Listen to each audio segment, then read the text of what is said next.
In 2025, Farrah Fawcett's name is everywhere again. Her bronze sculptures have just sold for nearly $500,000, and salons report a huge spike in requests for the Farrah Flip.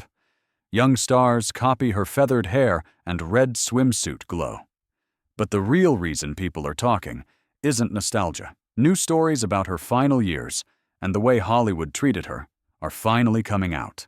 Behind the famous smile was a woman fighting battles most never saw. Farrah was born Mary Farrah Lenny Fawcett on February 2, 1947, in Corpus Christi, Texas.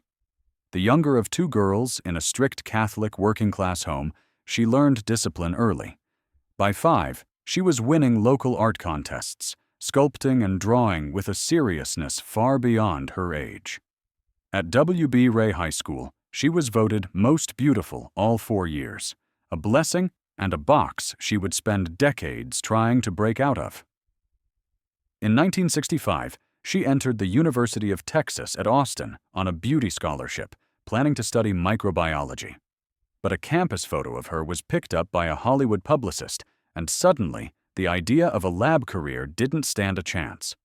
In 1967, at 20, she dropped out and moved to Los Angeles, with more faith than money. She washed hair, did print ads, and ate cheap while chasing auditions. Work came slowly at first. Commercials, bit TV roles, a tiny part in the French film Love is a Funny Thing. Playboy offers poured in, but she refused nude shoots, even when agents insisted it would make her a star. Ironically, the poster that changed everything came on her own terms. The 1976 red swimsuit shot that sold over 12 million copies and made her image inescapable. That same year, Charlie's Angels premiered, and Farrah's Jill Monroe and her hair became a global phenomenon. The show pulled huge ratings, yet she was overworked, underpaid at $5,000 an episode, and locked into a contract that gave her almost nothing from the mountains of merchandise plastered with her face. When she demanded better scripts and a fairer share of profits, producers refused, sued her for $13 million when she quit after 1 season, and tried to blacklist her. She settled by returning for a few guest spots, but the message from Hollywood was clear. Be grateful, be pretty, don't fight back. Film roles were rough. Movies like Logan's Run, Somebody Killed Her Husband, Sunburn, and Saturn III were panned, often blaming her while directors pushed her toward nudity and shallow parts. Behind the scenes, her marriage to Lee Majors crumbled under jealousy and control.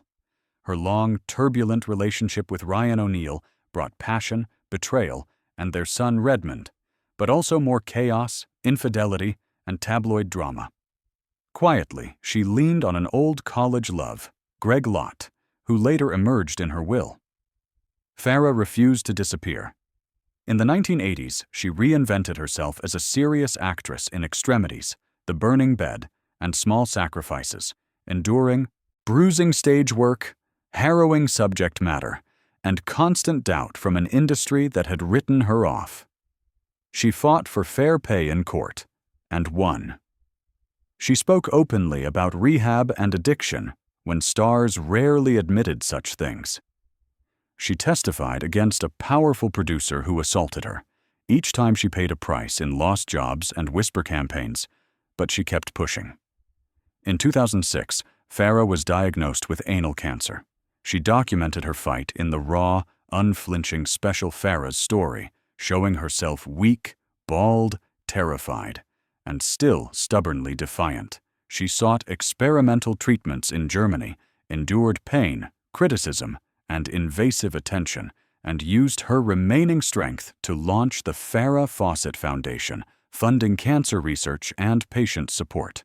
She died on June 25, 2009, at 62.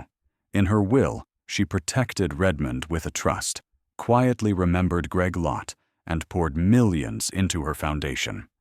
By 2025, that foundation has funded countless studies. Her sculptures command huge prices. Cher's memoir has reopened the story of how she spent her last days, and a new generation is rediscovering her. The truth is, Farrah Fawcett was never just a poster or a hairstyle.